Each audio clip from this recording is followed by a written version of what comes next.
अब हम एक ही मॉडुलस ऑफ इलास्टिसिटी थोड़ा सा डिटेल में पढ़ेंगे, बहुत ज्यादा डिटेल उसकी भी नहीं है। कौन सा वाला? लेंथ वाला। ठीक है। और इसका नाम क्या? Young's modulus of elasticity. ठीक है, हेडिंग डालिए, Young's modulus of elasticity. Young modulus of elasticity हम तब कहेंगे जब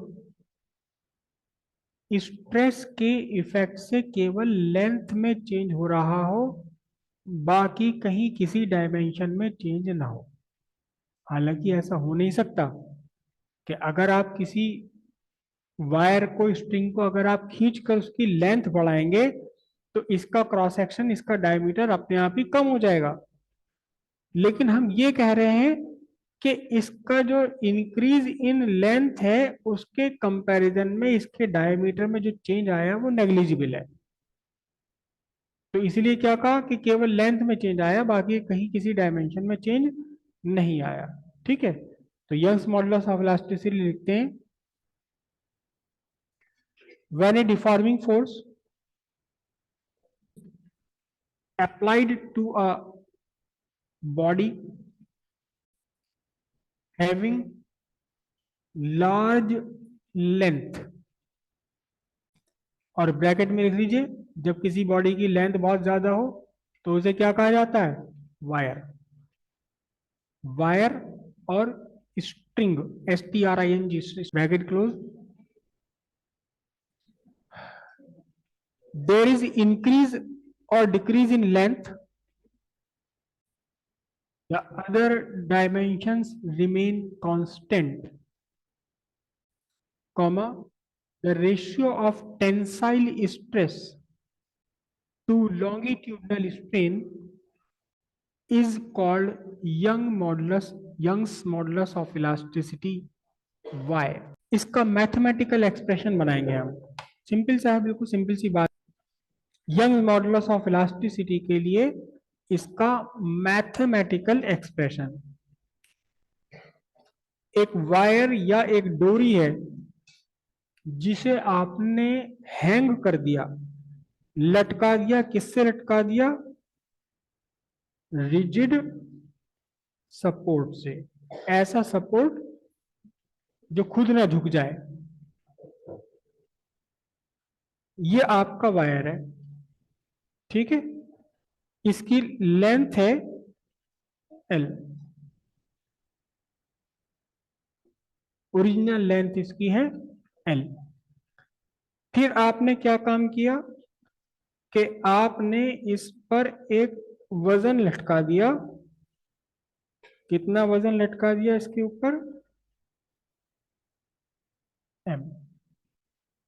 तो इस वायर पर एक खिंचाव, एक टेंसाइल स्ट्रेस इस पर लग गया, जिस खिंचाव की वैल्यू होगी mg। फोर्स, फोर्स की वैल्यू mg है। और इस फोर्स के इन्फ्लुएंस से इस वायर की लेंथ बढ़ गई थोड़ी सी। कितनी बढ़ गई ये लेंथ? dl लेंथ इंक्रीज हो गई। ठीक है, तो यहां से अब आपका जो यंग्स मॉडुलस ऑफ इलास्टिसिटी बनेगा वो क्या बनेगा आपके लिए? Tensile stress upon longitudinal strain. Tensile stress कितना? Force upon cross sectional area. Longitudinal strain कितना? dl by l। अब अगर आपने मास या m लटकाया हुआ है तो फोर्स कितना होगा? फोर्स होगा आपका mg। क्रॉस सेक्शनल एरिया, अक्सर वायर जो है वो इस शेप के होते हैं, क्रॉस सेक्शन इसका सर्कुलर होता है, तो क्रॉस सेक्शनल एरिया कितना होगा बोलो? Pi r square divided by dl by l। तो अब सारी इक्वेशन क्या बनी आपकी?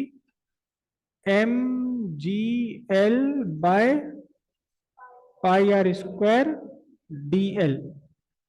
Okay, newton per square metre, क्योंकि इसका फॉर्मूला भी वही होता है, डायमेंशन इसकी वही है जो स्ट्रेस की डायमेंशन है, फोर्स पर यूनिट एरिया। ठीक है, ये आपका यंग मॉडुलस ऑफ इलास्टिसिटी निकल कर आ गया। इस फॉर्मूले में एक थोड़ा सा चेंज आप और कर सकते हैं, यहाँ रेडियस को डायमीटर में कन्वर्ट कर सकते हैं।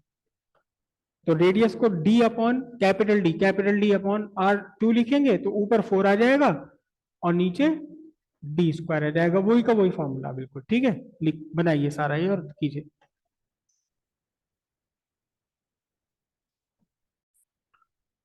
यंग मॉडुलस ऑफ इलास्टिसिटी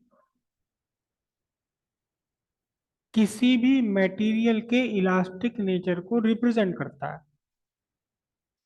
जितना बड़ा इसकी वैल्यू आएगी, वाई की वैल्यू यंग मॉडुलस की, उतना ही ज्यादा इलास्टिक है आपका मटेरियल।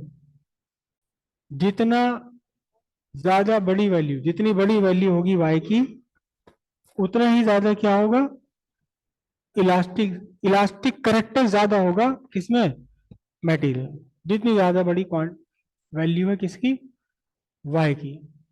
करेक्ट। तो अब यहां से हम एक बड़ा अजीब सा रिजल्ट निकाल कर लाएंगे। Steel is more elastic than rubber. Rubber से ज्यादा इलास्टिक है कौन है, स्टील है। हम्म यहीं से निकल कर आएगा। कैसे निकल कर आएगा, आपके पास दो चीजें हैं। एक है आपके पास स्टील वायर। क्या है ये, स्टील वायर। और दूसरा आपके पास क्या है, दूसरा आपके पास उतने ही लेंथ का, बिल्कुल उतनी ही थिकनेस का, क्या है ये,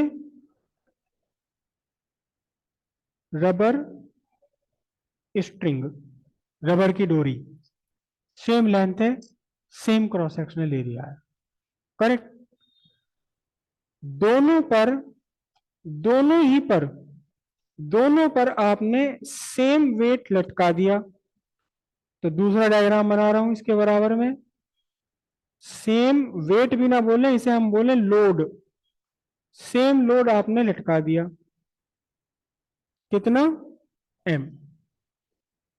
तो इस पर एक फोर्स लग गई, डिफॉर्मिंग फोर्स, एम जी। वही लोड, उतना ही लोड आपने रबर स्ट्रिंग पर भी लटका दिया। ओके। एग्जैक्टली उतना ही लोड आपने रबर स्ट्रिंग पर लटका दिया, एम। यहां भी फोर्स लगी कितनी, एम जी। तो आप ये देखें कि स्टील के वायर में थोड़ा सा एक्सटेंशन हुआ, ये एक्सटेंशन हुआ, इसको डीएल एस लिख रहा हूं, स्टील का इंक्रीज। लेकिन ऑब्वियस है कि सेम लोड पर, सेम फोर्स पर जो इंक्रीज इन रबर स्ट्रिंग है वो लार्जर होगा। रबर स्ट्रिंग आराम से खिंच जाती है, स्टील वायर के कंपैरिजन में तो बहुत आराम से खिंच जाती है। ये डीएल है किसके लिए, रबर वायर के लिए। दोनों के लिए लोड की वैल्यू बिल्कुल सेम है, दोनों के लिए लोड की वैल्यू। मैं थोड़ा सा मिस्टेक कर रहा हूं यहाँ। अक्सर हम इसे कैपिटल एम बनाते हैं, क्या बनाते हैं, कैपिटल एम। यहाँ जो यंग्स मॉडुलस का फॉर्मूला भी है, इसमें भी इसे कैपिटल एम ही लिखो आप, क्योंकि स्मॉल एम कभी कभार यूज करना पड़ जाता है, मास per unit length of wire कभी कभार यूज करना पड़ जाता है इसमें, तो कैपिटल एम ही इसमें लिखा जाता है। अब देखना जरा ध्यान से, देखना जरा ध्यान से, दोनों के लिए फॉर्मूला लगा रहे हैं हम यंग्स मॉडुलस का। यंग मॉडुलस फॉर स्टील कितना होगा, मास दोनों सेम जी है, लेंथ एल है, pi r square DL S. Okay. Young modulus for rubber, rubber के लिए क्या बनेगा, सेम लोड लटकाया, सेम लेंथ थी इनिशियली, सेम रेडियस था, और लेकिन इस बार ये आर, दोनों को अगर आप यहां डिवाइड कर दें, Y S by Y R, क्योंकि इनवर्सली प्रोपोर्शनल चल रहा है, तो डीएल आर ऊपर जाएगा, डीएलएस नीचे आएगा, है ना।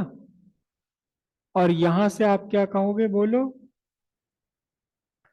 प्रैक्टिकली ये बात ऑब्वियस है कि डीएल आर की वैल्यू लार्जर है किससे, डीएल एस से।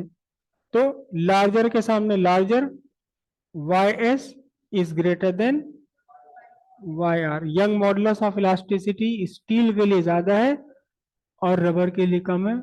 तो कौन ज्यादा इलास्टिक है, steel is more elastic than rubber. ये एक हमें नॉर्मल लाइफ में ऐसा लगता है कि जो आसानी से खिंच जाए वो ज्यादा इलास्टिक है, जबकि एक्चुअली इलास्टिसिटी ये नहीं है। इलास्टिसिटी एक्चुअली क्या है, इलास्टिसिटी तो एक्चुअली वापस अपनी जगह आ जाने की प्रॉपर्टी है। स्टील को आप एक्सटेंड करेंगे, वो वापस लोड उतारते ही फोर्स खत्म करती वापस ऑलमोस्ट अपनी पूरी ओरिजिनल लेंथ को रीगेन कर लेगा, जबकि रबर कभी भी वापस अपनी ओरिजिनल लेंथ को रीगेन नहीं करता, थोड़ा सा वो हमेशा के लिए लंबाई उसकी हमेशा के लिए बढ़ी रह जाएगी, रिटेन कर लेगा। ऐसा नहीं है कि जितना आपने खींचा सारा रिटेन कर लिया, कुछ पार्ट उसका रिटेन कर लिया उसने। तो इसलिए रबर बहुत कम इलास्टिक है एज कंपेयर टू स्टील।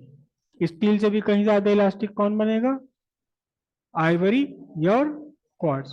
ठीक है, हेडिंग डालिए rubber is more, steel is more elastic than rubber.